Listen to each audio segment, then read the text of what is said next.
आखिर नासा पिछले कुछ सालों से डीप सी में क्या खोज रहा है? समुद्र के 10 किलोमीटर डेप्थ में गहरे पानी में ऐसा कौन सा राज मौजूद है जिसे नासा डेस्परेटली पिछले कुछ सालों से खोज रहा है? अब बहुत कम लोग ये जानते होंगे कि फ्लोरिडा से सिर्फ थोड़ी ही दूर समुद्र की करीब 20 मीटर गहराई में दुनिया का इकलौता अंडर वाटर लैब बसा हुआ है जिसका नाम है एक्वेरियस रीफ बेस। यहाँ पर नासा पिछले कुछ सालों से हर साल 5 से 6 रिसर्चर्स एंड एस्ट्रोनॉट कई वीक के लिए भेजे जाते हैं एक स्पेशल तरीके के प्रोजेक्ट की खातिर जिसका नाम है प्रोजेक्ट नीमो। और नासा की खुद एक ऑटोनमस डीप सी व्हीकल है जो समुद्र के 10 किलोमीटर अंदर डीप ड्राइव करके वहां पर रिसर्च कर रही है। But wait a minute, NASA जैसे स्पेस एजेंसीज का आखिर गहरे समुद्र में क्या काम? क्योंकि अमेरिका के पास ऑलरेडी डीप सी रिसर्च के लिए एक बड़ी ऑर्गेनाइजेशन है नोवा।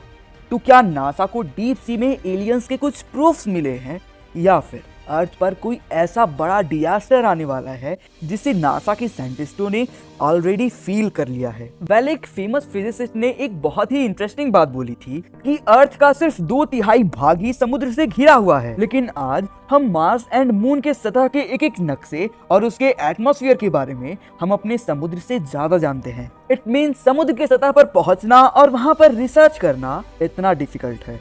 और ये सब जानते हुए भी नासा ने अपने इस समुद्री मिशन को कंटिन्यू रखा। देखो, नासा ने हाल ही के दौर में एक बहुत ही खतरनाक मिशन लॉन्च कर चुका है जिसकी ट्रेनिंग एस्ट्रोनॉट ने समुद्र के अंदर करी है। पर क्यों? क्योंकि ये देखो, पानी में रहने वाले सभी जीवों की स्पीसीज में 90% ऑर्गेनिज्म इस सनलाइट जोन में रहते हैं। पता है क्यों? मतलब इतने बड़े ओशियन में से सिर्फ इतने ही छोटे पार्ट में सबसे ज्यादा पॉपुलेशन क्यों है? वेल, इसका मेन रीजन ये है कि जैसे जैसे आप पानी की गहराई में जाते जाते हो प्रेशर उतना ही ज्यादा बढ़ने लगता है। मतलब हर 10 मीटर की गहराई में वाटर प्रेशर 1 एटीएम से इंक्रीज करता है। आपको याद है वो टाइटन सबमर्सिबल वाला इंसिडेंट? वो सबमरीन सी लेवल से करीब 3.5 किलोमीटर नीचे था जब वो इम्प्लोड हुआ था, जिसमें बैठे लोग 1 मिली सेकेंड के अंदर लिटरली पूरी तरीके से वेपोराइज हो गए थे, एकदम इंस्टेंटली, कि उन्हें पेन तक फील नहीं हुआ होगा। क्योंकि ब्रेन को ही पेन सेंसेशन फील करने में एटलीस्ट 25 मिलीसेकंड का टाइम तो लगता ही है। और इससे पहले कि वो कुछ महसूस कर पाते सब कुछ ऑलरेडी खत्म हो चुका था। मगर इस गहराई जिसमें टाइटन इम्प्लोड हुआ था उससे भी 3 टाइम्स नीचे जितनी गहराई में नासा रिसर्च कर रही है, जिसका कनेक्शन उस मिशन से है जो एक बड़े लेवल का एलियन सर्च ऑपरेशन है एंड वो ऑलरेडी लॉन्च हो चुका है। अब वो कौन सा मिशन है और कैसे काम करेगा, अपने सोलर सिस्टम में उन एलियंस को कहाँ ढूंढेगा, क्या आपको पता है? ये हम अभी थोड़ी ही देर में समझेंगे। बट पहले एक बात ये समझते हैं कि आखिर एक एलियन रिसर्च का अर्थ के गहरे समुद्र से क्या लेना देना हो सकता है। वेल, जब आप लाइफ इवोल्यूशन को स्टडी करोगे तब आप जानोगे कि अर्थ पर लाइफ की शुरुआत गहरे पानी में ही हुई थी। और यही फैक्ट नासा के लिए एक प्रूफ ऑफ कॉन्सेप्ट है। दरअसल अकॉर्डिंग टू नासा साइंटिस्ट ये 3 बेसिक क्राइटेरियाज हैं जिससे हम जैसी लाइफ का जन्म होता है। Number 1 water, number 2 energy and number 3 chemistry. क्योंकि हम कितने भी विकसित और कितने ही इंटेलिजेंट क्यों न बन जाएं, एट लास्ट हम सभी नॉन लिविंग एटम से ही तो बने हैं और हम सब पर भी वही laws and forces of nature applicable है। बट उनमें भी कुछ ऐसे स्पेसिफिक एलिमेंट हैं जो लाइफ को जन्म देने के लिए काफी ज्यादा इंपॉर्टेंट है, जैसे carbon, hydrogen, oxygen, sulphur etcetera. और ये एलिमेंट एक दूसरे के साथ जब एक स्पेशल वे में कंबाइन होते हैं तो इनके इंट्रैक्शन से लाइफ का जन्म होता है। मतलब इन सारे एलिमेंट को एक साथ रख देने से क्या ये कंबाइन हो जाएंगे और लाइफ का जन्म हो जाएगा? ऑब्वियसली नहीं, राइट? क्योंकि पृथ्वी की शुरुआती दिनों में ये इन एलिमेंट्स को भी एक स्पेसिफिक वे में कंबाइन होने के लिए वाटर और एनर्जी की तो जरूरत तो थी जो कि हमारे समुद्र में मौजूद थी। अब मे बी आपको ये सवाल आए कि डीप सी में एनर्जी कहाँ से मिल सकती है, क्योंकि समुद्र के गहरे अंधेरे कोनों तक तो सनरेज पहुँचती ही नहीं है। तो देखो, ये तो जरूरी नहीं है ना कि सन के बिना कोई लाइफ इवॉल्व हो ही नहीं सकती। अब क्योंकि सन सिर्फ एक सोर्स ऑफ एनर्जी की तरह वर्क करता है और इसीलिए अर्थ पर लाइफ की शुरुआत सोलर एनर्जी से नहीं बल्कि अर्थ के कोर में छिपी एनर्जी की हेल्प से हुई थी। और इसीलिए नासा की दिलचस्पी ओशियन के एक स्पेशल जोन में है जहां पर लाइफ ने पहली बार जन्म लिया था, और वो है the hadal zone.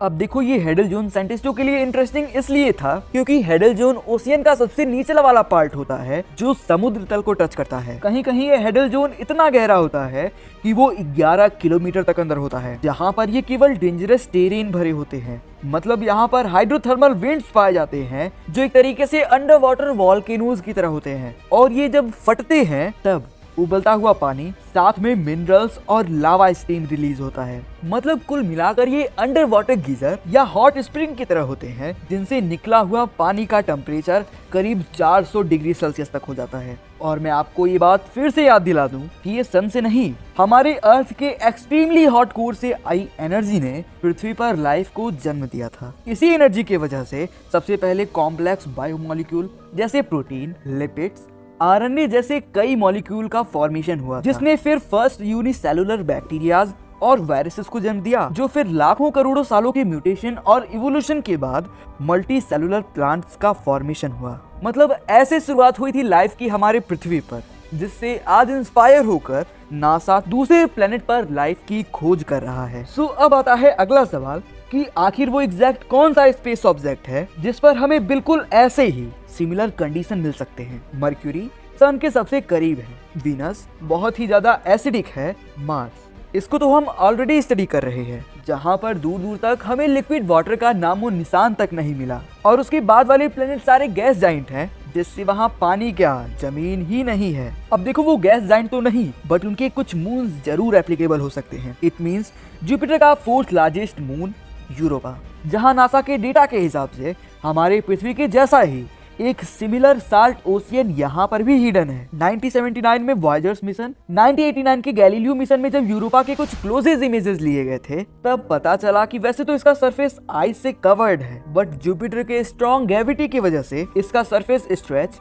And squeeze होता रहता है, जिससे इस मून का कोर एक्टिव रहता है और मैसिव जियोथर्मल एनर्जी जनरेट होती है, जिसके रीजन से सरफेस का निचला वाटर लिक्विड स्टेट में रहता है। और एक इंटरेस्टिंग बात पता है, साइंटिस्टों ने यहाँ तक ये कैलकुलेट कर लिया कि यूरोपा के ओशियन में अर्थ से करीब 2 गुना ज्यादा पानी मौजूद है, एंड इवन इन दोनों का ही कोर जियोथर्मल एनर्जी से भरा पड़ा है, जिस वजह से यहाँ पर भी हाइड्रोथर्मल विंड्स मिलने के चांस काफी ज्यादा है। और एक्स्ट्रा स्टडी से ये पता चला है कि इसके एनवायरनमेंट में वो फंडामेंटल एलिमेंट भी मौजूद है जो लाइफ की बायोकेमिस्ट्री को सपोर्ट करते हैं, जैसे carbon, oxygen, hydrogen, sulphur etcetera. और इसी वजह से नासा ने यहाँ के लिए अपना एक स्पेस प्रोब भेजा है। अब देखो ये मिशन काफी ज्यादा अमेजिंग होने वाला है, और इसीलिए इसे नॉर्मल मिशन तो बिल्कुल मत समझना, क्योंकि ये सभी स्पेस एजेंसीज के लिए ये ग्रैंड इंस्पायरिंग मिशन होने वाला है। आपके लिए एक रेफरेंस के तौर पर अगर इसका कंपेयर चंद्रयान 3 से करें, जो कि एक सक्सेसफुल मिशन और हाईली सेलिब्रेटेड मिशन था, जिसमें मून तक पहुंचने के लिए हमारे रॉकेट ने अर्थ के 5 राउंड लिए थे, ताकि एक स्लिंग शॉट के इफेक्ट के जरिए वहां तक जाने का मोमेंटम जुड़ सके। बट यूरोपा तक जाने के लिए नासा ने एकदम ब्रेन हैंग करने वाली स्ट्रेटजीज एंड कैलकुलेशन का यूज कर रहा है, क्योंकि जुपिटर मून यूरोपा का डिस्टेंस चंद्रयान 3 के मिशन से ऑलमोस्ट 1600 टाइम्स ज्यादा है। मतलब इसको ऐसे समझो कि अगर मून आपके सामने वाली बिल्डिंग में है तो यूरोपा का डिस्टेंस मुंबई से दिल्ली जितना होगा। और इस सफर में बड़ी बड़ी गैस जाइंट की तगड़ी ग्रेविटी होगी, उनके सैकड़ों मून के ग्रेविटेशनल इंटरफेरेंस होंगे, और एस्ट्रॉयड बेल्ट जिसमें लाखों स्पेस ऑब्जेक्ट होंगे। अब उनसे और उनके ग्रेविटेशनल इन्फ्लुएंस से बचते हुए जाना, और ऊपर से सन की ग्रेविटी और उसका सोलर विंड जिसे हम चाह कर भी नहीं भूल सकते। इट मींस ये एक सुपर कॉम्प्लिकेटेड मिशन होने वाला है। तो देखो ये लॉन्च होने के बाद वो मार्स का स्लिंग शॉट लेकर अर्थ की तरफ वापस आएगा, तो फिर अर्थ का स्लिंग शॉट लेकर स्पीड पकड़ेगा जुपिटर की तरफ, और फिर वहां से शूट होके यूरोपा की ओर ट्रेवल करेगा। और इसका स्ट्रगल यही नहीं खत्म होगा, बल्कि इसकी यूरोपा में एंट्री तो और भी ज्यादा इंटरेस्टिंग है, क्योंकि जुपिटर के करीब पहुंचने के बाद इसे यूरोपा के ऑर्बिट में घुसने के लिए ये यूरोपा क्लीपर सैटेलाइट जुपिटर के गैलीलियो मून मींस जुपिटर के जो 4 बड़े मून्स हैं उनके मल्टीपल फ्लाई बाई करके ये यूरोपा के ऑर्बिट में घुसने वाला है। और अब तक का सबसे इंटरेस्टिंग बात कि जब 2031 में इसकी जर्नी खत्म होगी ना, तो ये प्रोब यूरोपा की सरफेस और एनवायरनमेंट को स्टडी करना स्टार्ट कर देगा। और इसके बाद जो ऑपरेशन स्टार्ट होगा वो लिटरली किसी साई-फाई मूवी से कम नहीं होने वाला, क्योंकि उसके बाद होगा ये कि यूरोपा पर पहुंचने के कुछ दिनों बाद यूरोपा की सतह पर आइस को पेनेट्रेट करने वाले रोबोट्स भेजे जाएंगे जो उसके सरफेस की जांच पड़ताल करेंगे। अभी के एस्टीमेट के हिसाब से यूरोपा पर मिनिमम 2 किलोमीटर से करीब 20 किलोमीटर तक मोटी आइस की लेयर हो सकती है, जिसे पेनेट्रेट करके प्रोब को गहरे पानी तक पहुंचना होगा, जिसे करने में सालों तक का वक्त लग सकता है। और वो क्रायोबोट्स आइस को न्यूक्लियर पावर की हेल्प से मेल्ट करते करते नीचे समुद्र की गहराई तक पहुंचेगा और अपने साथ 48 माइक्रो रोबोट्स को भी लेकर जाएगा, जो फिर समुद्र की गहराई में अलग अलग जगहों पर स्विंग करके लाइफ की खोज करेगा। और अगर लेट से हमें कोई एलियन मिल भी जाती है तो उसकी बायोलॉजी आखिर कैसी होगी। जस्ट इमेजिन कैसा महसूस होगा अगर फाइनली हमें ये पता चल जाए कि हम ब्रह्मांड में अकेले नहीं हैं। काफी डीप और एक्साइटिंग थॉट है, राइट? ऑल्सो हम लाइफ के जन्म को उसी तरीके से स्टडी करने की कोशिश कर रहे हैं जिस तरीके से लाइफ अर्थ पर इवॉल्व हुई थी। बट डीएनए जैसे कोई दूसरी भी तो सेल्फ रेप्लिकेटिंग मॉलिक्यूल हो सकते हैं, और इसीलिए ये तो जरूरी नहीं है ना पृथ्वी जैसे ही स्टाइल में सभी जन्म लेते हो।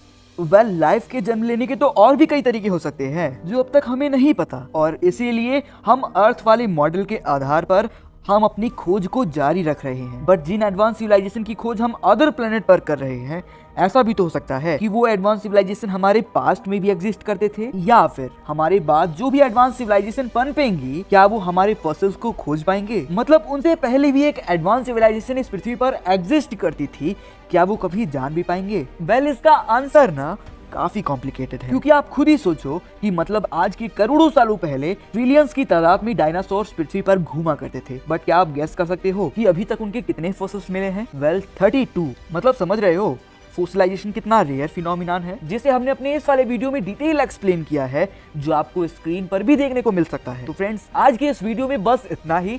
मिलते हैं अगले वीडियो में एक नए इंटरेस्टिंग टॉपिक के साथ। तब तक के लिए जय हिंद।